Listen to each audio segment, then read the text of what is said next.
Alright, back to Xerxes. It's technically not your final dungeon, but you understand why we get back here.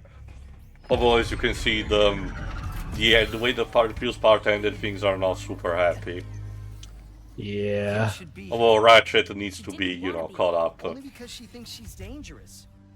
And maybe she is. So you're just gonna give up on her? Because you're afraid? Says the big hero who's too scared to look for the other Lombaxes? At least my fear makes sense. Sorry. They were both, Okay. talking out, lashing out unnecessarily. Sorry. Alright. Now kiss. Jinx. Oh god, Jesus, you just know the shippers would take that as a sign for it. Why the Star Wars wipe? What? Again with the wipe. Hey look, it's everyone from the Resistance. The Mort, the Junk Keepers, and as you will see later also, there you go, Quantum, Gary, Pierre, and the Phantom. So yeah, this is basically the game telling, if you want to get to the final dungeon, go talk to Quantum. You know, I kind of wonder why they didn't just show Quantum coming in the ship with us, but I'm guessing there just wasn't room. I still wonder who that ship could be.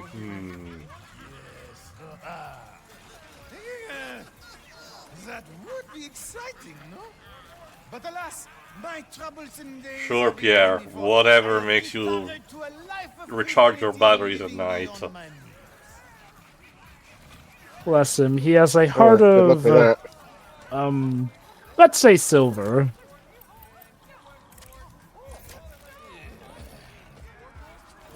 Let's try some more dance moves. Oh yeah. And she does the fucking Agent Cody Banks cross tower pose. I love it. It's so corny and so earnest. Yes, Rivet, the early 2000s have been over for 20 years. Bringing them back! Oh no. Yeah, now we're in a period of nostalgia for the early 2000s. God help us all. We literally are. Like, that's usually how nostalgia works. Usually give it like 20 years or so, bam, nostalgia. Which means in the 2030s we'll be seeing nostalgia for the 2010s. Let's do some cleanup, starting with the gold bolts. Welcome back to Panzer Dragoon Free. Actually, that will be Orta. So yeah, the last sheet that you get with that is the gold weapons, and will just bling in case you need. Now for the last piece of armor that's collectible that I did miss. Again, I will show these in the extra part, don't worry. One thing that I will not show are the cheats for, the different things that you can toggle with the gold bolts, because it's mostly, again, just simple weapon skins, or literally just a case of infinite ammo and so on. So, it's not particularly riveting, pardon the pun. Instead, here's the Gold Cup, the last tournament that you can do before the end of the game. The big one, no doubt. The first one is, again, the fucking Mangler. Jesus. Yeah, sure, whatever you say, Zircon Jr. Was he trying to do the riff on Knock You Out? Sorry, Mama said Knock You Out. I'm not sure what you're referencing, Drova. If it's a wrestling term, I'm really, really more out of water. Please know better. It's a song. Oh, okay. The lyrics basically start with "Don't call it a comeback." It might be very likely then. It actually got a remix from, of all things, the Kangaroo Jack sequel, which is probably where most people have heard that song from, depending on their generation. I was expecting you to say that it's technically a remix by Lou Bega, considering, there were, songs that he wrote that really felt out of nowhere, like the remix of, I think, I Wanna Be Like You for the Jungle Book PS1 game, completely out of nowhere. Wow, that's a thing. Yeah, that's apparently a thing.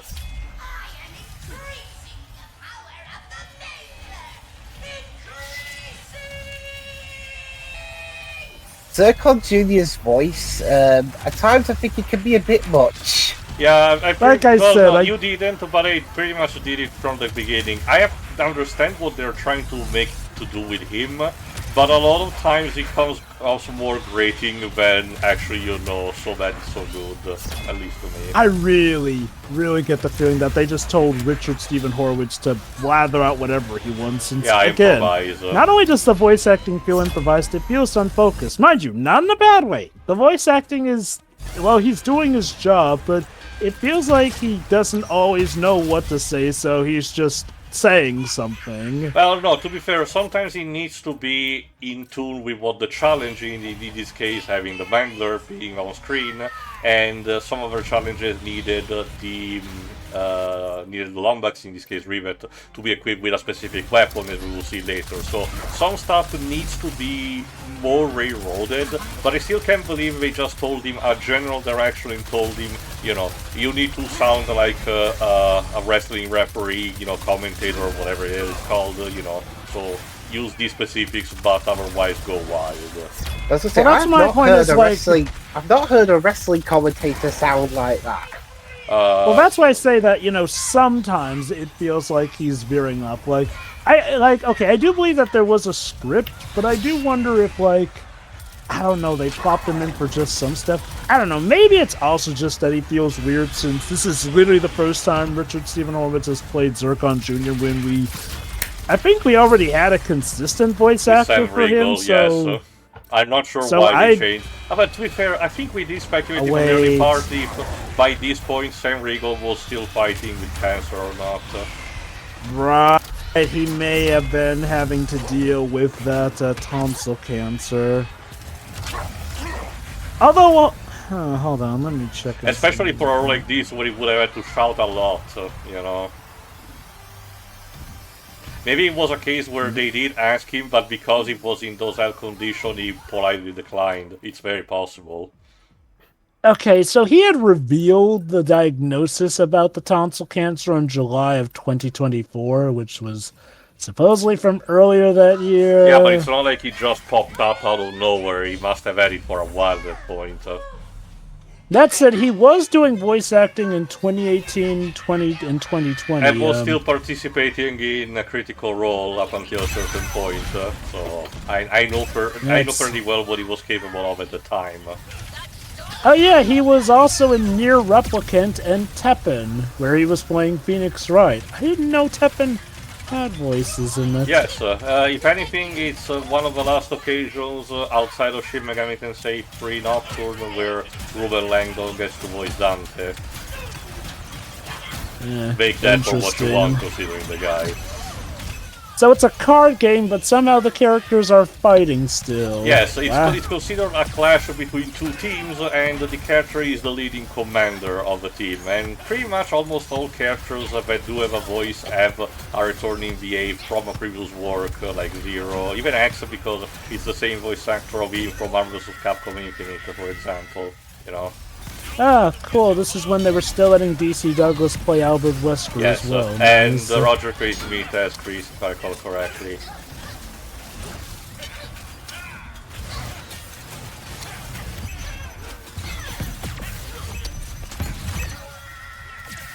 I like the current Resident Evil games, but I feel like Capcom are pursuing the whole realistic thing a little too much while ditching the stylistic stuff that Resident Evil had going for it up to 5. I swear, if he yells swap one more time. Sorry, Liz. Yeah. Bringing things back to this game, though, part of me does wonder, the whole thing with Rivet and how she may or may not be a factor in games. I wonder two things. If one, they're gonna make Rivet part of, the main recurring cast from now Probably. on, The way maybe you do... see the way the game ends, she definitely is going to stick around at least for the next game. So you can expect Part of me her. also...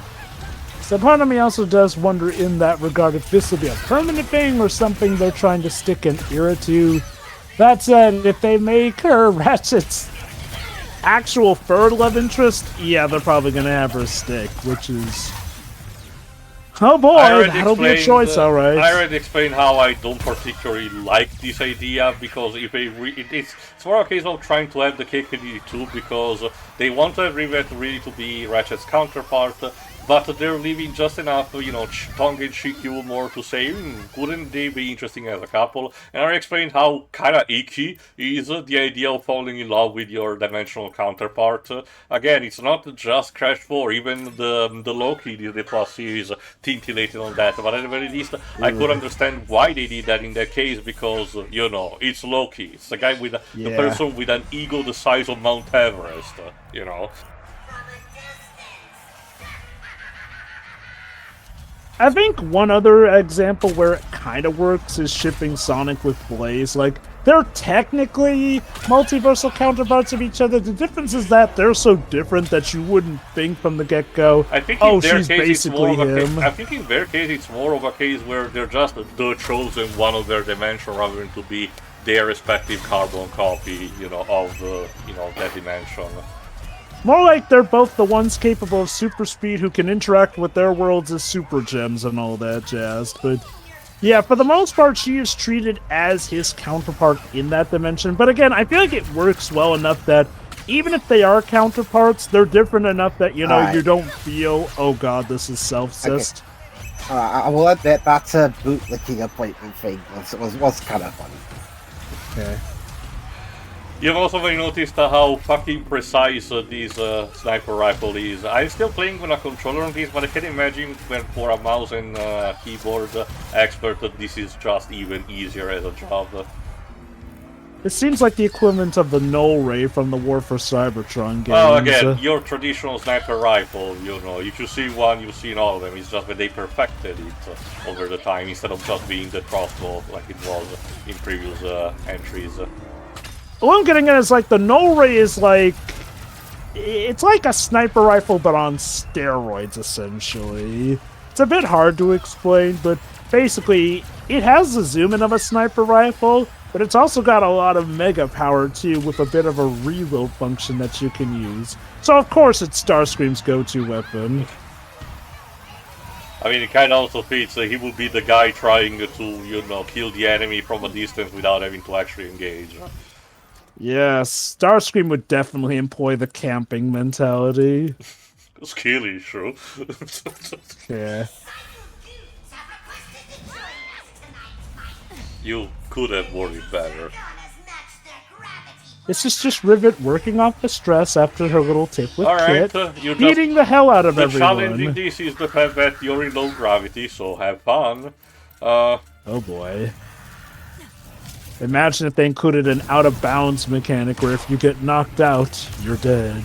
That being said, to finish what I was saying before, again, right now I don't think the games have taken a particular stance, you know, on the status between Ratchet and Rivet just being, you know, friends, because, you know, they have things in common at the end of the day, nonetheless, being dimensional counterparts, penchant for weapons, a bit of self humor, but not as grating as someone like Nathan Drake, you know, and the desire to, you know, become hero of their respective galaxies. So at the very least, there is that. And in case you're wondering, like I said, Tolwyn is not like she's been completely forgotten. Yes, it will still be almost as if the same, but you'll be able to see before the game is over. Again, I think just the iffy thing I have with Rivet is she feels like she might end up being a full-on replacement to Tolwyn in terms of the narrative, because again, if we really wanted a female counterpart playable to Ratchet, there was Tolwyn there, and like, okay, I've made it no... Angela, and of course Sasha, like, I've made it no secret that I'm kind of a bit miffed that Tolwyn kind of just replaced Sasha, whereas it feels like the future series writers forgot about her, despite her showing up in the comic.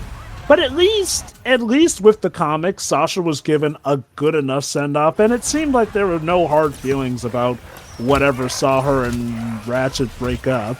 But Tolwyn's definitely been established to be Ratchet's sweetheart and someone who is capable. That, so it's weird that just she's not here in Rift Apart, which makes a whole point of being like, kind of like a high school reunion of the characters. To me, it's more so than rather than just the simple, you know, interest. I made no secret that for stories like these, I don't particularly care about, you know, will they, won't they, type of, you know, romance, because they argue just, you know, makes the plot screeching to a halt.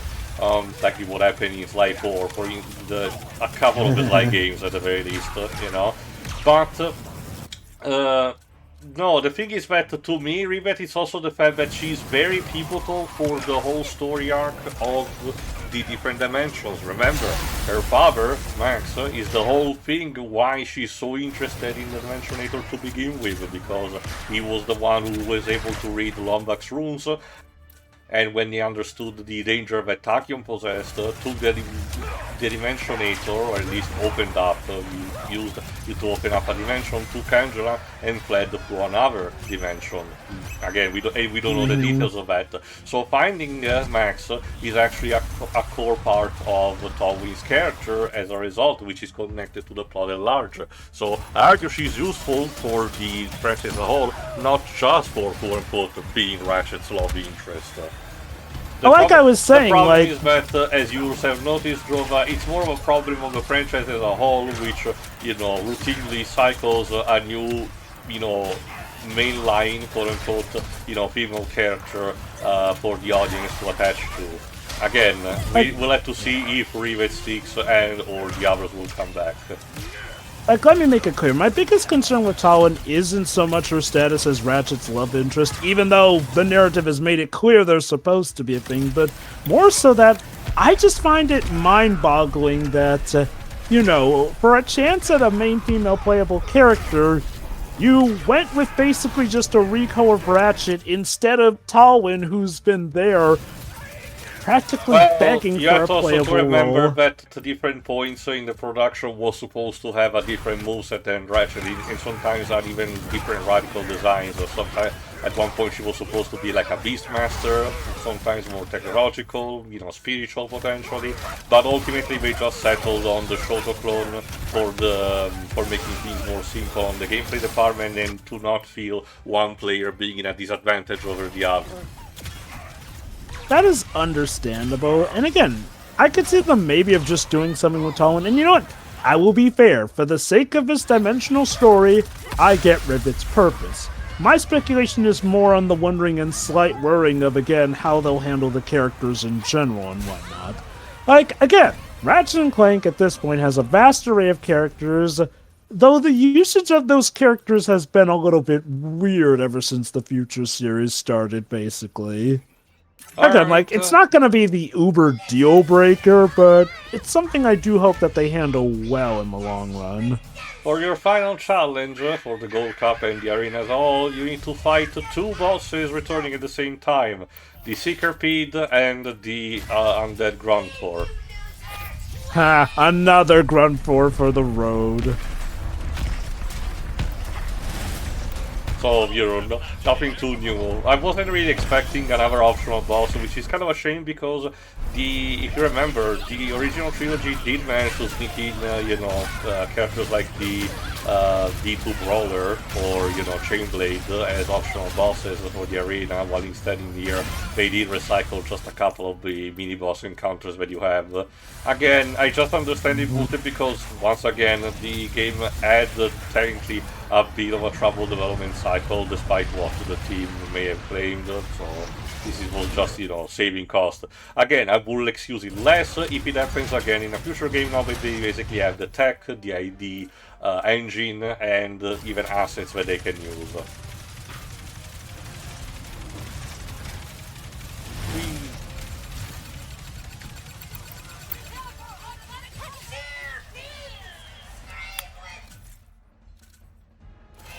Why aren't you screaming, Glibs? I think you do a lot of screaming already, yet, mate.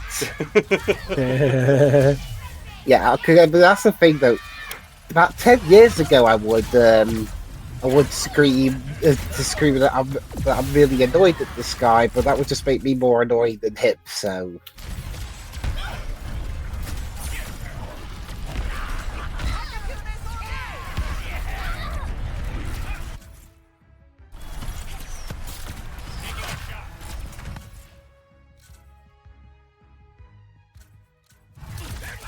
Jesus. Well, you know, I'm not Jesus either.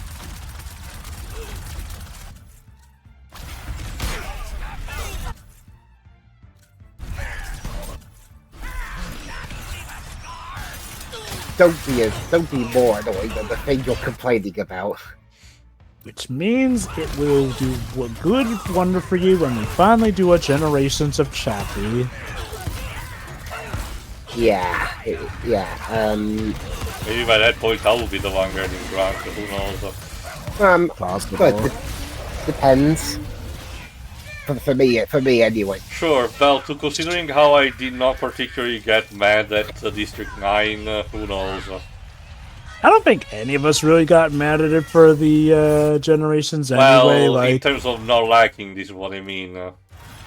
fair enough. I do.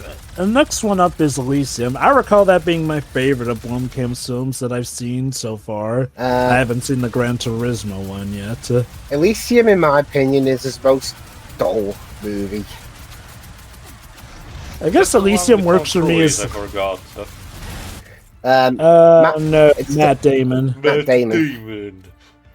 Okay. Wait, he did one with Tom Cruise? Maybe I got mistaken between the, you know... No, and the Gran Turismo movie it's a movie that has Gran Turismo bits in it. Alright, he did a movie in 2021 called Demonic. Have not seen that one, but apparently it got generally negative reviews.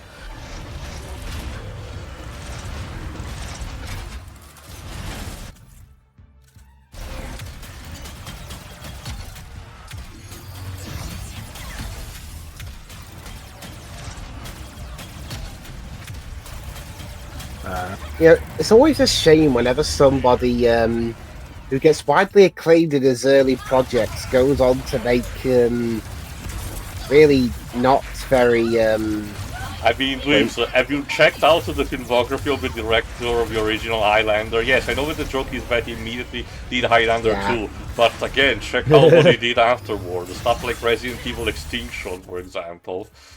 Lord God Almighty. And he's still getting work to this day. Again, the world of Hollywood can be such an anomaly. There are some things that you would think would be absolute career killers. Sometimes you get it if, like, these creators have built up enough clout, but some just get so lucky that despite something that should have ended their careers, they get another chance. I mean, Meanwhile, it's been 10 years and we still haven't seen anything, any news from Musketeers, so, you know... Maybe again, our theory is that he never really existed and just tutoring for someone else is correct. Even though I'm pretty sure we have a picture of him, but we have a picture, but that's like the one thing around that I don't know anything if it's even true or not. That's a good point. But yeah, no, seriously, ever since Hitman Agent 47, Wikipedia doesn't even have any, like, excerpts from him since that point. Like, what the hell happened? Our final reward is the Carbonox, helmet. The too edgy for you rivet armor? Well, Ratchet and Rivet, remember. Oh, right, Ratchet, yeah. Well, both of them. The armor are shared between the two. Cool. Alright, with this done out of the way, let's check the info bot.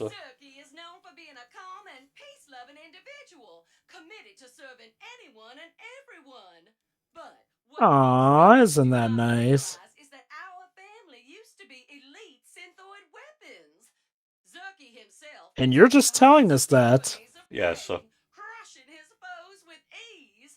But as he sat amidst the ruins of Scar Stew, so in this version, the Zircon started off as musical instruments. Well, no, they were still the vicious killers, but at one point Mr. Zircon decided to stop and reflect on himself. I do wonder if it's a genuine kind of a parody, tongue-in-cheek parody of what happened to Kratos post the Greek saga. So, my only wonder is, why aren't they a family here, though? It sounds like he'd still be a good father and everything to the son. Well, yeah, that's who he is. No, but I mean, it's like it's Miss Zircon instead of Mrs. Zircon I here, which don't implies think it's that that they're big not. of a deal, Joe. I think that it's just like that implies that they're not a family together, or at least not in the traditional sense. Anyway, But who knows? Maybe they just. Last Sorry. infobot, which means that we can get also the Rhino, finally. Yes, we allow you to get the Rhino before the end of the game instead of, making you pay an exorbitant amount of bolts. Oh, would you say this is the easiest Rhino to get in the series? Kinda. As long as you understand where the infobots are, you still need to wait until this point to get it, though. So, they want to wait until the final boss. But if you, want to do a cleanup and you want to prioritize getting the Rhino first, you can do it. To smugglers, pirates, resistance members, and anyone else wishing to try the best flurberry pie this side of Santa Fe. Finally, the recent dimensional crisis has brought some unexpected changes to the establishment. But when your clientele is largely comprised of criminals and freedom fighters, having your dining room in another dimension is quite a perk. Anyway, I guess maybe they just called her Miss Zircon just to differentiate between her and Mrs. Zircon from our dimension. It's like, they didn't marry, but they're still a family. I mean, like I said a couple of times, you don't need to be enslaved by the One Ring to be a family, if you ask me. Anyway, here's the Rhino. Oh, wow, that's quite a Rhino design. The greatest instrument of mayhem this universe will ever know. Because in this case, the Rhino opens up like an actual portals. It's actually a mini Dimensionator. Opens up portals and stuff comes out. As Dragon Jr. says, what will come out? It's a surprise, especially if you manage to level it up enough. So basically, this is like if somebody fused the Dimensionator with the Rhino, This is also because War of the Datamine suggested that the Dimensionator was supposed to be your final weapon and count as the equivalent of a Rhino, but probably during production they just decided to retool so that story-wise the Rhino will still in the hands of the bad guys and you get instead the Rhino, which has a similar function. Anyway, let's get to the Krieger Bears that are remaining. Again, you don't really need them for anything. They don't tally up to your collectible count. You only get an achievement if you get all of them, and there's an entry in the character selection after you collected them, but again, otherwise you can potentially ignore them, especially because they're not even marked on your map. You really genuinely need to hunt them down.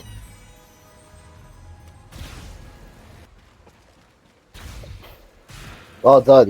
You found a teddy bear. Yes, a Krieger Bear to be specific. Again, it's done in honor of an Insomniac former member called Craig, I forgot the last name, who passed away in the meantime. Similar to how they had tributes for Dan Johnson, I'm guessing the next Ratchet and Clank game will probably have a dedication to Jim Ward. Probably. They already made a commemorative, tweet when he passed away. Oh, this... what? So you're telling me not only Angela has been in this dimension, but Rivet knows her. And she now, didn't tell Ratchet. To be fair, Ratchet never asked. Oh, I can believe that. But still, this is like the kind of thing that you need to elaborate. You can't just drop it on the player as, look, Easter egg. I love it. Like, oh, that character that hasn't shown up for years, and the last mention was in the comic? It's Insomniac humor to just do that and not elaborate, I get it, but still. Anyway, time for the final boss. Again. A really big what? Do you know what that sound is? Listen closely. Is it fear? Hope? The slow inevitability of death? No, it's me. Winning. Okay, Thanos. What else is new, you say? Oh, quite right. But you... I'm going to force the entire galaxy to watch Wonder Park where I was in. Maybe I'm just old. Why? Everyone deserves a little subjugation. Dun, dun, dun, Yeah, really. dun, dun, So, dun, since dun, now dun. he has the Dimensionator and the Dimensional map, Emeperor Nefarious thinks it's the great thing to just invade Ratchet's own dimension. His home dimension, personally. What? My first stop, Megalopolis. Or, as I like to think of it, New Not even New York, Nefarious City. Come on, get creative. I don't need to be creative. I'll be God. I love that bit where Dr. Nefarious is looking at the camera like, can you believe this guy? When do we leave?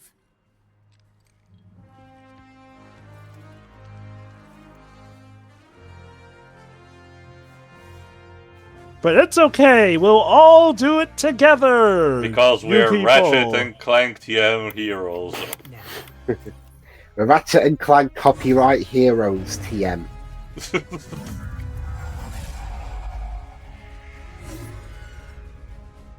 So yeah, your final level, as you can imagine, will be back in Megalopolis. You know, this is what in the industry we call bookends. You know. Uh-huh. Oh, he already took over? What the heck? home? I am afraid so. I'm sorry, I thought that was just a Dimensionator, not a time travel machine. How'd he take over this To quickly? be fair, he had an entire armada and everything. So But Yeah. this looks like he set up shop, managed to cause pollution in the sky enough to cause that filter, and now has screens and everything. So, Like, this and the good news is that since it's the final level, there are no collectibles that you can potentially miss. So don't worry, just follow the line until you get to the final boss. We'll meet you there. Hi, Mrs. Zircon. I will say that compared to other games' final levels, this is just okay. I wouldn't call it the worst, but I've seen better, both in the original trilogy, the trilogy, and the future saga. We've even done the whole, oh, your home base is now being attacked levels before as well, too. So yeah, let me use this to test the Rhino, and leveling it up is so fucking easy, as you can see. The random objects can drop like a sheep. Okay. And a sheep can blow up robots. Yes, okay, because good to know. it's a negatively charged or something. Or barrels, or mini starship, or potentially again something else. But we will see that in the extras part. This guy's clear of snipers. Let's move. And yeah, I'm gonna both drop a the- copy of Resistance free on you. I don't think that's going to do that much damage. But both the pirates now and the ghouls for less are also fighting at your side for this. So. Nice. Also, similar to point the other rhinos, you cannot find ammo in the boxes, but you can replenish it at the shop. And honestly, they don't even cost that much. Possibly because this rhino has a limited number of ammo, a bit similar to the Zodiac from the second game. Yeah, let's see. You see, the point is, we all did it together! That's your biggest concern right now, missing the train. No, just to see, Jova, it ends like that SpongeBob episode with Ratchet and Clank standing in front of a city completely ruined, and they're like, we did it, Clank! We saved Megalopolis! Like, okay, this is what, like the 5th time Ratchet and Clank's hometown based off of wherever they're staying. Well, this was just the has place been where they were attacked. having the parade, but it's not really their new home planet. As far as I know, they were back to Elding after the events of Into the Nexus. Huh. At this point, the character can travel through different galaxies. I don't even know in what galaxy Megalopolis is supposed to be. Let me see if the wiki mentions it. Gotta be funny if they've made a whole third new galaxy basically for this Fourth, new era of remember, games. Fourth, right. The Bogon was in the second game, Polaris from the Future That is Saga, true, yeah. and Solana for the trilogy. But yeah, no, like, it feels like Trouble just knows how to find us wherever we go. Which, to be fair, that's kind of the point of being a video game protagonist. Alright, Corson 5.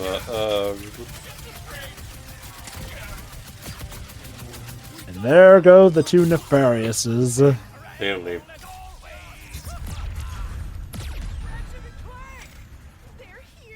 So yeah, I suggested that around this point you were supposed to fight both of them, considering also what some of the snippets of the dialogue has been left. That is hilarious. That would have been cool. You got lucky last time, Nefarious. This calls for a special sort of annihilation. I've been looking for an excuse to wear my new suit. Does that mean you're naked right now? Yeah. Go. So yeah, for now you're passing the baton on to Rivet, especially because the final boss is about to show up. And there's a bit of a problem. That it feels pretty sudden, all things considered. No. Is that a rift? It's a tad big. I would like Oh! to say, for a final boss design, I think that, you know, it's actually kind of better than the Battle Obliterator from the current game. Just a giant Nefarious mech that you need to put down piece by piece. Hide you, Nefarious. That you need to destroy the television screen. I guess that counts as a weak point. It shows to rise above TV, kids. Come on, we have to fight this thing. What do you think we're doing? Winning, like the Nefarious said. Sure. No, apparently, okay, apparently the Corson 5 is still in the Polaris galaxy, so I guess more characters are still stuck in there. Which, to be fair, kinda makes sense considering what's gonna show up in the credits, but again, you'll see just in a bit. So yeah, the gimmick is that each piece will actually pace through the portal. If you pay attention, the background is consistent with that. Again, all of this game wants to be a technical showcase on how much stuff the PS5 can do and still maintain a solid performance and, you know, visual fidelity. Even though, again, this is the PC port at the end of the day, but you get what I mean. So this is just another showcase of that. I love how Emperor Nefarious is so lazy, he doesn't just have his kaiju crash through everything to try and get us instead Again, of opening it's supposedly portals to part ship of the the arms whole through. character arc that he has been so used to winning that now that he actually have to put up a fight, you know, it showcases the fact that he's still lacking a bit as a leader.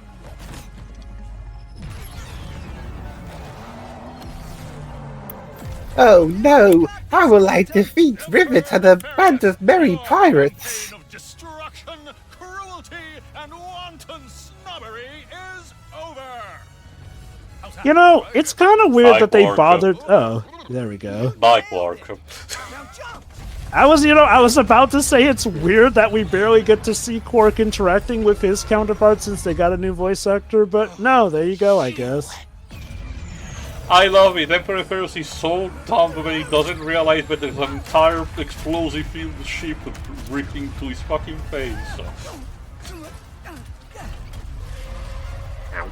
And Ratchet broke his spine. No, it's fine, Graves. If you can handle the G's from the, you know, the Super's wing shot, I guess we're fine even with this. So, Oh, hello. Quark's great. Oh, Now Emperor Nefarious puts his entire head in it. This is not good. Everyone shoot the yes, water! genius. That kind of exposes your weak point more, doesn't it? Since you're in the head. I guess you're right. It really is just a case where he's never had a challenge before. Pretty much. Okay, part of me did wonder at some point if this is supposed to be kind of another tongue-in-cheek joke about players who are so used to play on easy mode and then it needs to be, you know, handled a real challenge, but I don't really think so. Like, that would be probably too much analyzing. I will say this, it's kind of weird how Dr. Nefarious, I guess, literally just tags along with this Oh, you bozo see, and, if you know anything about Nefarious, you know that he's just biding his time. pretty much. I mean, with all the side glances he's given about Emperor Nefarious, I can tell he's pretty fed up with himself. The irony. Ow. Yep, it's just fighting a Nefarious the size of his ego. We're getting close. Hang in there. Oh, that might be still too small. Now, planet size, then we're talking. I still really wish we got to know a bit more about how Emperor Nefarious came to be in this, specifically also why he roboticized himself. Again, considering how it was very important for the characterization of Dr. Nefarious from Ratchet's Dimension. Maybe it's something they're saving for a sequel based off of however this era of games is supposed to go. I have no idea, to be honest. Maybe, I guess. Again, you'll be able to see how Emperor Nefarious gets defeated here, but you'll be able to judge, I suppose. I guess I wouldn't mind if we eventually salvage, that and showcase a bit of a backstory, but it's still very weird to me that they didn't.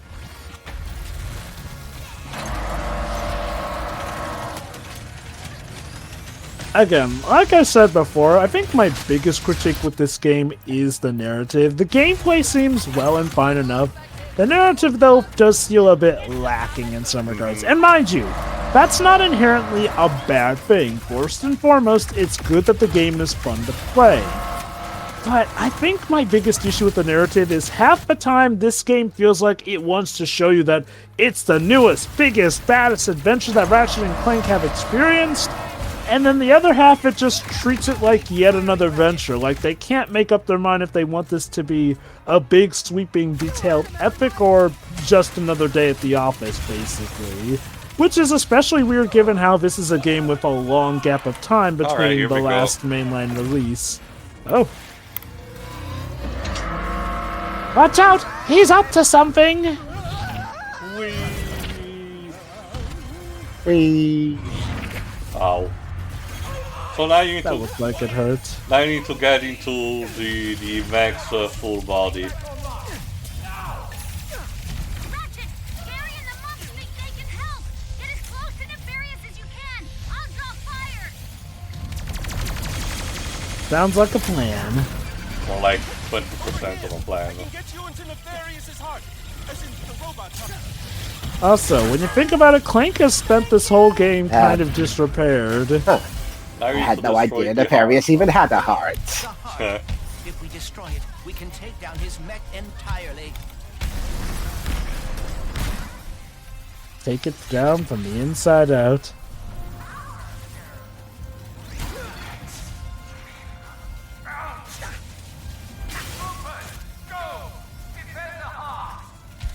You know, that was kind of a missed opportunity for us not to have basically a showdown between Ratchet and Clank against Dr. Nefarious while Rivet is fighting Emperor Nefarious via his mech on the outside. Probably also because, we had fought Nefarious a couple of times already in this very game, so they just wanted to focus on the Emperor.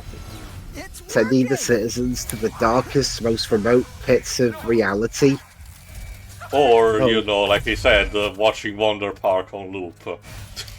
Either that or he's going to send them to watch The Bride on loop. They'll go insane within minutes. Well, did that have John Oliver in it? Didn't think so.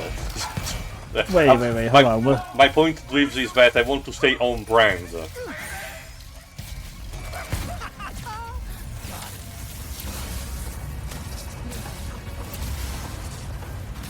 Gary, I could use an exit. Looks like we gave him a heart attack. Well, at least the max suite.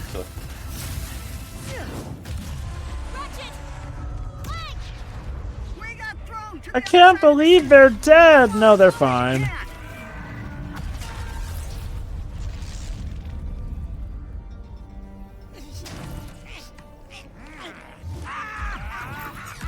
Ow. You think you can defeat me? I will bring in all of my armies, all of my followers. You will bow before me. Oh, somebody shoot him from the back. Great, thanks, General Zod.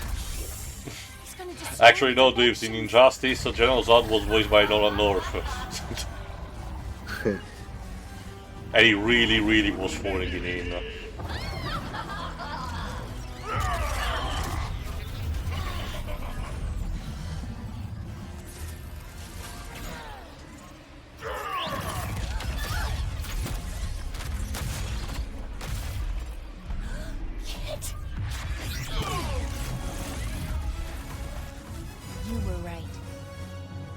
cannot run away anymore.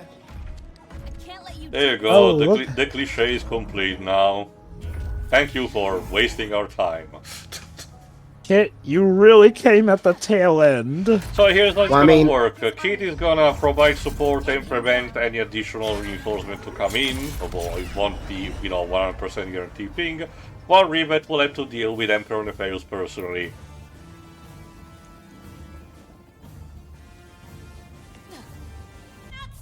So Kit is really just that awesome that she can hold off a whole dimension's worth of army troops while we take To on be Emperor fair, Nefarious one-on-one. Again, it's just replicating what Giant Clank could do in the original trilogy, and he could do just that, so it's on par. After that Asterix and Obelix thing we watched not long ago, honestly, I prefer the way it was handled here as opposed to there. If you don't stop, Go. Alright, as a final boss, Emperor Nefarious' biggest trick is that he's spongy as shit, so we're keeping that from the previous games. Oh, look at that, one of the... Oh, jeez, one that ground floor I dropped. Oh, and another live one. Oh And a starship. no. And another one. Wouldn't all games be better if you could just drop enemies from different areas of the dimension onto your opponents? I suppose. Thankfully, as you can see already with this, I'm able to drop a chunk of his health, but at the very, he's still, kind of spongy to handle, especially because, similar to some of the previous games, for some reason the franchise has abandoned the PDA gadget allows you to buy ammo at a higher cost on the spot. I guess the idea was that you're forced to strategize with the weapons that you have rather than to just consume the ammo of your favorite one and replenish them immediately. But you'll be able to see, if you've already seen, but you're also seeing for this fight that some weapons are better against Emperor Nefarious, like the rocket launcher, the warmonger. And you are not my emperor.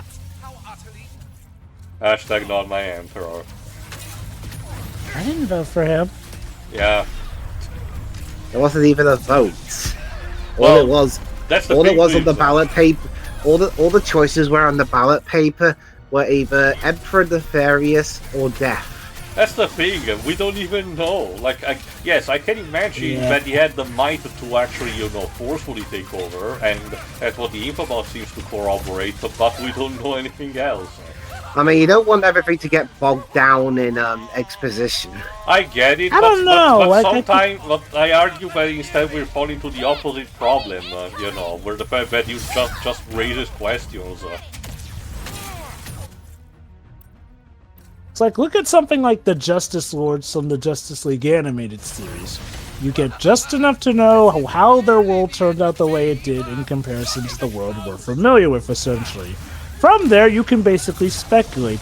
This, it's more just, okay, it's not even like there's a recurring theme to this world. Like, it's not like everyone's a gender-swapped version of each other, like Ratchet and Rivet.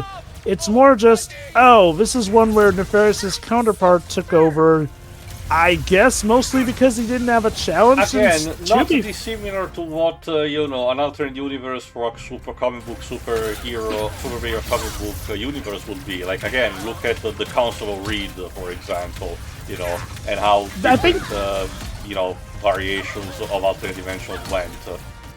The main difference is that in something like that, usually you're like, you're looking at multiple different dimensions. So it makes sense that you don't have time to focus on the intricate details of each. This one, though, this is the alternate dimension that we spend pretty much 90% of the game in, at least, And it's as still, a base. And judging from what Emperor Nefarious is doing, there are still countless other dimensions that are similar to that, dimensions in which he was ruling over, because he can just pull troops from those. So I think my biggest issue is, for a plot that's focusing on this alternate dimension for the majority of the plot, they could have done more to actually draw up on it. Like, again, now, if it's like, say, a dimensional romp where like almost every other chapter we're going to a different dimension. Fair, fine, I get it. Emperor Nefarious is the main bad guy, but maybe we'd be chasing him across different dimensions. So I could excuse us not getting as much detail and say something that didn't last as long. But that's not the case here. This is meant to also be like the heavy linchpin in a lot of stuff too. Now, mind you, there are the implications that Rivet is not even Ratchet's ultimate counterpart, but could legit have Also, just been a Lombax from the same tribe. Call back to the beginning of the game. Lovely. Oh my god, you're so petty. Such a sore loser. I'm running out of Well, movies. he's definitely a Nefarious. I'm running out of movies where John Oliver starred in. Goddamn. You know, interestingly enough, this reminds me of Sonic Rush, where Eggman Nega was like so pissed off about losing that he was willing to crash the dimensions, much to Eggman's horror. There you go. He's gonna force them to watch the Russia Goes Nails Mirth movie. There you go. He was in those. Oh lord. Alright, here we go. Long live the Oh, you see.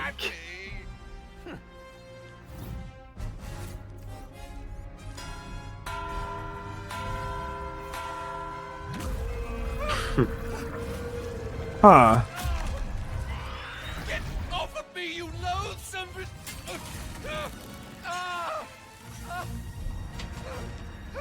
Please, we can win this together! What do you know about winning? Okay, that was at least a nice enough wrap-up, like... I like it that even with the chance of maybe securing victory, Nefarious was just so fed up with his counterpart that he figured, oh! He's gonna be fine.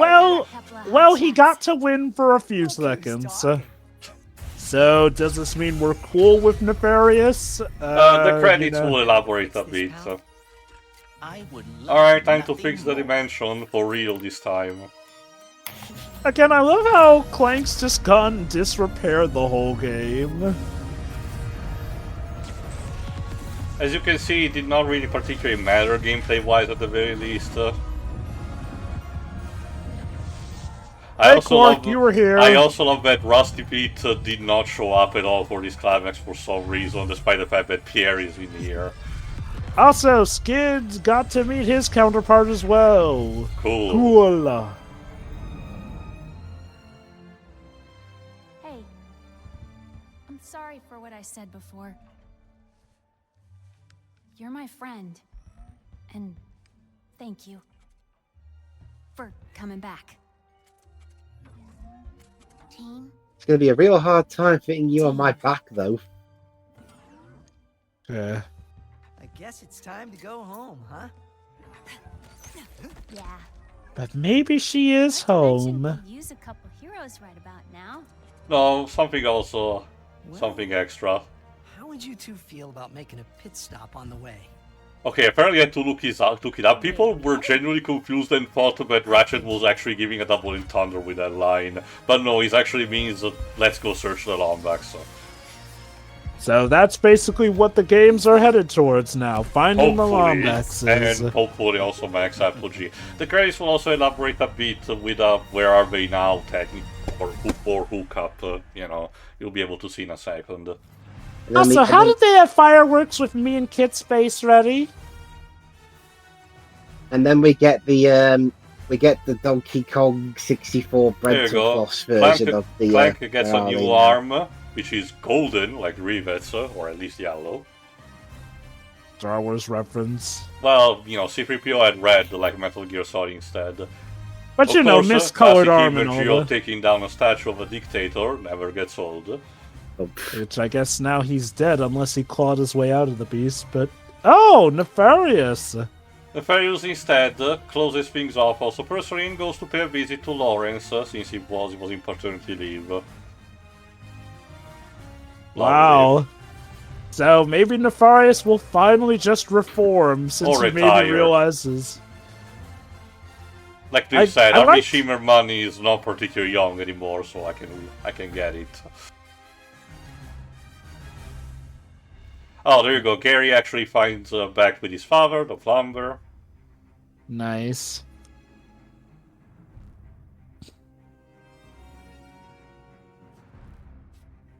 Look at all the good times we had. Zircon Jr. Speaking of which, hey Zircon. Jr. With the rest of his family. He was consigned to the scrappy where he belongs. Jesus, Twibs. The Goons for Less start taking, mantra lessons from their counterparts. How nice. This is what you reach with true goon enlightenment. Rivet and Ratchet hung out a bit. Yes. But just get a spirit level.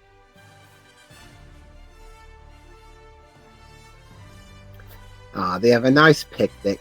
Complete with But extra wait, packs, but wait, I thought you were first gonna find the others before coming back. Glitch gets to have also, a thank you of sorts. The assistant of Emperor Nefarious gets pranked by the Phantom.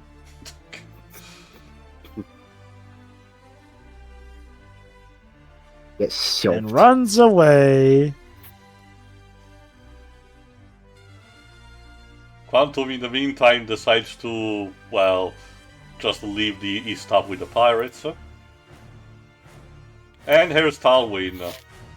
Oh, wow, Talwyn! Because they we use the dimensional map now to actually potentially locate the Lombaxes. Don't worry, Tolwyn. We will make sure that the Dimensionator is under secure lock and key this time. Can he please just not nearly cause the death of everything I know and love for once? Well, the Fixer decided to fix the planet that was blown up by the Forge. I forgot the name. perhaps we should install a failsafe? Yeah. There you go. Quark and Quantum decides to, I don't know, have a jam session. Make a Double the bind. quark, double the fun.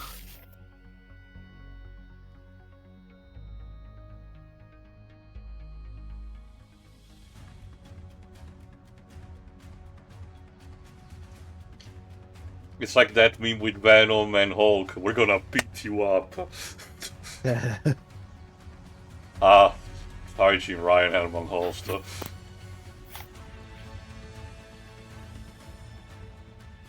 Apparently, Mark 30. yes, and show Yoshida. And Rivet found a vinyl that Emperor Nefarious and Dr. Nefarious had recorded, which we're about to listen for the other credits. Yes, taking a page from the Batman Arkham games, for some reason we're having the villain perform a song by the credits, as you're about to hear. Oh boy. Alright, meanwhile also the creature from, forgot the name of the planet, managed to multiply and live in harmony with Junkbot. That's nice. And everyone partied like there was no tomorrow at Zerky's. Hooray! Oh, my singing career is going to take off. Yeah, along with your acting career. Kind of forgot about that, didn't Please we? on Prime, that's the name of the planet, and I remember. I'm still disappointed that Secret Agent Clank got cancelled. Shame. Thank you for joining us. Thank you for joining us in this interdimensional adventure. No refunds. Alright. So yeah, hopefully next time we'll actually go find the Lombaxes, but who knows what the future will tell. Or you know, we could have a gacha mobile game in the meantime. But anyway, here's Robin Atkinson and Armin Shimmerman having to perform for the credits. I forgot what the name of the song is. I thought it was going to go into the Star Wars theme.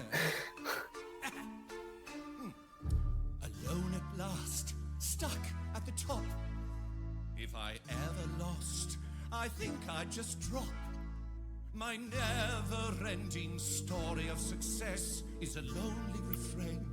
So I one request. Join me at the top. Why don't you join me where the stars all shine? This song actually reminds me of the Cantina song from the Star Wars Holiday Special, and I have no idea if that's what they're actually referencing. So join me. Oh, wait, well. They would be the kind of people who would reference something that obscure and know they could get away with it because most people block it out of their memories. That's pretty good. It's pretty good. I said that's pretty good. Oh, it's wonderful. Look at me and my Perhaps not all of the times the Nefarious has shared was bad. dreamiest of dreams. Aren't you so lucky to have Clearly they must have gotten along well if they literally cut a track together. right here? Well, this was just Emperor Nefarious massaging more his ego more than anything. Why don't you join And Dr. Nefarious being dragged along for the ride. Perhaps we could release this song as a form of irony? Wouldn't this be like the equivalent of like releasing a mixtape that was made by Adolf Hitler right after World War II ended? Yeah. Our greatness? Crazy, isn't it? Wait, I'm not gonna sing this. You're no good without me. How dare you ever doubt me? Now listen as the doctor Oh, sings. no.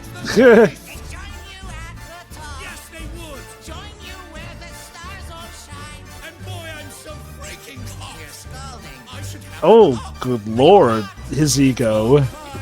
Well, I mean, well, hey, I've been sure that Robert acting down on that they're having fun.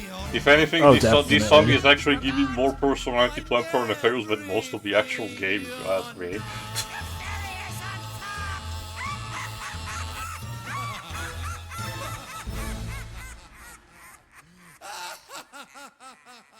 So we can now properly start the final thoughts. Leaves, please. Yep, once again, we won't get to see Ratchet and Clank in the All-Stars Battle Royale dimension. Well, they were. Hey now, they were all Ratchet and stars. Rivet instead will appear in the Astrobot initiative. How's that? That's close enough. Well, I did enjoy the game's story and gameplay more than the last game. There was actually somewhat more of a story than Ratchet is very happy and then he's very sad and then he's very happy again. Okay, little Zircon aside, I do enjoy the new characters we see. I do appreciate that they didn't just make Rivet an exact Ratchet clone, just female. Because yeah, I have seen bad alternate dimension stories. I've seen the Red Dwarf episode where they did that. Oh. Also, some mirror universe, episodes of Star Trek. Of course. Put it this way, Jova. I'll just be real quick. It basically just reverses some characters' personalities, turns them female, but also really exaggerates their bad sides to extents that the characters normally would never do. Yeah, I get what you mean. And, hey, what cliches we did get at least didn't last too long and stink up the whole plot. Gameplay-wise, there's definitely a lot more variety in the gunplay and other combat. The PS5's SSD is being put to good use. No loading times noticeable at all. The score, Mark Mothersbaugh and Wataru Homiyama, it was fine. I mean, there was at least some more stuff going on as opposed to just straight faux orchestra. Because now we got orchestra mixed in with some techno, which at least suits the vibe of the series. So would you say, all things together, that this is a contender for, like, your favorite amongst the series? I'd say so, yeah. Are there issues with it? Yeah, but I enjoyed it more than some of the other lesser games in the series. Alright, Jova. I liked this one overall. That being said, the emphasis is on like instead of loved. It's not entirely the game's fault, but when you are a game that's like your first installment in a noticeably longer gap of time than normal, I kind of do hope that you make a good splash and impact. Now, gameplay-wise, this thing seems to be mechanically sound and whatnot. Seems like it has good enough gameplay flow, gameplay modes, the whole kit and caboodle. Ratchet and Rivet play similarly enough that neither feels at a disadvantage. The counterparts work relatively well, and the stuff that you can do seems to be nice. And this game, like I mentioned before, seems to be very speedrunner friendly, and as in, it never feels like it's wasting your time gameplay-wise for the most part. So yeah, no, gameplay-wise, this is sound. My issues definitely delve more from the narrative. First and foremost, this feels like a dimensional story that doesn't do nearly as much as it could with the concept and whatnot. So we spend most of our time in this other world, but compare this to, say, something like Sonic Rush. Yes, Sonic and Blaze are from different dimensions, and they are apparently their dimensional counterparts, but other than that, the way the Sonic universe works doesn't make it so that there's a lot of counterparts that we need to know the history of. So even when we're, exploring each of their worlds, Sonic's in the first game and Blaze's in Rush Adventure, it doesn't feel like the lore demands as much to focus on what's different here or there. That is not so much the case with Ratchet & Clank. Ratchet & Clank is definitely a series that started off satirical and more so funny and dry-witted, before eventually it went to the more Pixar-esque story format where things are more dramatic. While that's definitely been a bit iffy on some regards here, stuff like A Crack in Time did show that they can still excel with the more regular format as opposed to it being more satire, even if I do prefer the satire era. So where's my issue mainly stem from? Well, a lot of the wasted potential and how they don't do as much as they could with it. So you've got this other dimension that we spend most of the game in, and we don't explore it nearly enough. That, I feel, is going to be kind of a crucial issue when, you're insisting on, look at how different this world is compared to it, because like Teal mentioned, we don't even know how Emeperor Nefarious took over, whereas the minute he gets challenged, suddenly it doesn't seem to work out that well for him and whatnot. I guess one could say it's mostly to set up, pride cometh before the fall, which is especially ironic because the one who basically ensures his doom is his counterpart after he kind of abused and misused him and whatnot. But no, we don't get much backstory on how he became this or that, how he became this confident. I'm not saying we absolutely had to, and I should reiterate, it's not like it's too bad to the point of being a deal breaker. It is just like, whereas the gameplay feels very well and neatly refined, the story feels like a mess. Especially when they throw in some cliches. Now, I do like bits like where Ratchet and Rivet are about to come to blows, but then immediately de-escalate when they realize, they're kind of really not in their right mindsets. I'm a bit less favorable to the whole, it turns out Hit was the one who caused Rivet to lose an arm and whatnot, even though, again, we kind of saw it coming from a mile away. That's not inherently a bad thing, but the execution feels so by the numbers, and you kind of just roll your eyes when Kit's gonna show up in the end anyway. Which I guess is maybe to help make it so that there's an opening, since I guess Emperor Nefarious didn't see her coming. I feel like also, the game kind of spins its wheels a bit. I feel like for the most part, it wants to focus more on Dr. Nefarious as our main villain, whereas Emperor Nefarious does eventually show up. He kind of shows up, I think, past the latter half of the game at that as well. Not to the point where he's necessarily an afterthought, but again, where I wonder how much thought went into him. Of course, knowing that there were developmental issues in the story department does really lead me to wonder if maybe this is the best thing that everyone could agree on before everyone came to blows and whatnot. It's not even getting into apparently the plot stuff with Rivet. Now, Rivet, I'm a bit more forgiving with on them being somewhat vague on her character, since I feel like with Rivet, they're setting up a mystery on if she's even truly a dimensional counterpart, or if maybe she and Ratchet came from, well, the same tribe and all that, in the sense that the Lombaxes may have just been a species that united across dimensions, or came from one dimension but scattered across dimensions and all that jazz. And, the little bits at the Lombax lore we do get to see more of are nice and all. And I also do appreciate that this game doesn't end with the old song and dance of, the Dimensionator is too evil or too dangerous, so we have already to did destroy that, it. so yeah. Like, no, here they actually do keep it, and again, assuming that they stick to the words of what the ending suggests. Even if we don't find the Lombaxes in the next game, ideally, we should at least be on the era of finally tracking them down. Which, again, if they commit to that, I applaud them on that, because a lot of series, game, TV show, movie, or otherwise, always have their biggest fear of, oh no, if we achieve this one big goal, we can't do anything afterwards. Like, if they commit to this, and they find the Lombaxes, I appreciate that they're not going to be cowards and think that, oh, they have to keep it endlessly going out or we can't get any more games. Because no, Ratchet Clank is a series that is so vast in what it can do that I honestly do think, even if they did find the Lombaxes, they could easily come up with other plots here and there. Shoot, maybe even have Tachyon return and this time try to attack the whole Lombax region and whatnot. Again, as some revenge. Just off the top of my head. As for Dr. Nefarious, his role was actually pretty good in this. Like, he starts off as the main threat for most of it, and you can tell he does. He at first starts off fine enough with Emperor Nefarious, who treats him somewhat nice at first, but then, of course, Nefarious finds out that he himself can be annoying to himself.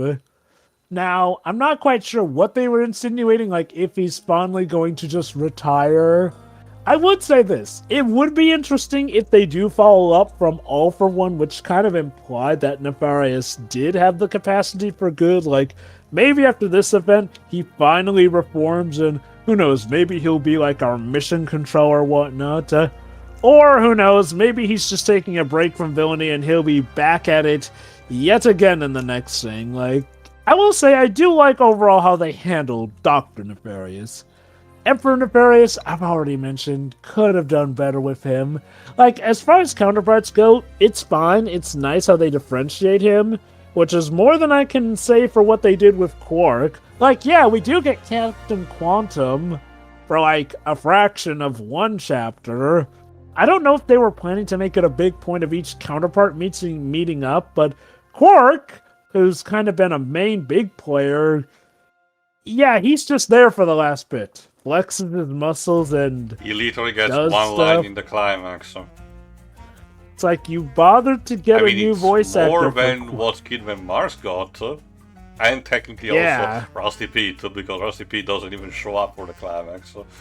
Which is weird. So you bothered to have Rusty Pete show up, but for the opening, but almost never again. Not even with his counterpart. Like, even Skids got to meet his counterpart. Again, my biggest issue is it's a dimensional story that doesn't take advantage the way most dimensional stories ought to. And I know, one might say, well, shouldn't you be happy they don't play to the cliches? Cliches are not inherently bad. More so the cliches we groan at are the ones that just waste our time, really. But in a dimensional story, yeah, characters meeting their counterparts tends to mainly be a factor. And sadly, they didn't do much with that, which, again, just boggles my mind. And I guess one other issue I have is, like, Kit Sing. I feel like they don't explore Kit's backstory nearly as much as they could, honestly, given how I guess this is a version of, hey, what would have happened if Clank actually did work for Nefarious a bit before being knocked out of it, instead of, what happened with him in the original dimension and whatnot. Hell, even again, in the 2016 version. That too, yeah. Like, there do seem to be some implications also that maybe everything has truly been set in motion in both dimensions because of this or that. But again, that's either stuff they're saving for sequels or stuff they didn't think out well. Which, again, I do wonder if maybe it might have been the lack of TJ Fixman being a unifying voice amongst writers that caused there to be a clash in the writing department. Again, I don't know. Overall, the game, it plays nice. The story is just a mess, though, sadly. I do like the music, though. That's pretty good. I think at the end of the day, Yeah, if you're into Ratchet and Clank, definitely pick this up. And I'd say if you're in for a casual gameplay experience, you can also enjoy this. Ironically, I just feel it's a bit faulty as a full package, sadly. But not something I'd be remiss to pick up, especially on sale. Alright, as for my final thoughts, this game is technically fun to play, and a fun experience following the previous ones, including the 2016 reimagining. But it certainly has its cracks, and the more time passes, the more you get to see. Again, I had enjoyment in playing this, and the story on paper is fine, but it really feels like there should have been more, not in terms of necessary content, but story beats or the way they were organized, and the end result just feels unfinished to some degree. It's a simple multiversal kind of crisis story that gets self-resolved and still ends with a hookup because, like I said multiple times, this is a stepping stone kind of project that will lead, hopefully, to the searching of the Lombaxes. We'll have to see if that happens or not. The arsenal is fine, even considering the weapons that were cut, and the voice acting is fine across the board, outside of, like I said, having to hear John Oliver out of Robin Akindale's performance as Emperor Nefarious, and that weird cutscene that has Armin Shimmerman underacting, despite the images conveying that he should still be overacting. So very weird. Other than that, the score is also step up, argue, even if it's not super memorable, it's still technically better than what we had previously. So I hope that the same composers return for future projects. And the PC porting itself, like I said, is prone to crash under specific circumstances, but if you manage to make it work, it is a good time. We'll have to see if Sony continues this trick or not, but like I said at the beginning, it is a crying shame that only this chapter in the franchise is available for a PC audience and nothing from the past, even though, porting, at the very least the beginnings of the series would be, well for establishing a new kind of audience. Yes, it is true that you can easily emulate, all of those titles, but it's not really the same thing as in releasing official capacity, as you can imagine. So we'll have to see how that happens, I guess. But other than that, that's pretty much it for me. Everything as I said during the commentary. Alright, that's it, but the game is not over yet, so join us for the next part, which is the extra part which will showcase the different armor sets and what the Rhino can do. So see you for that. Fun.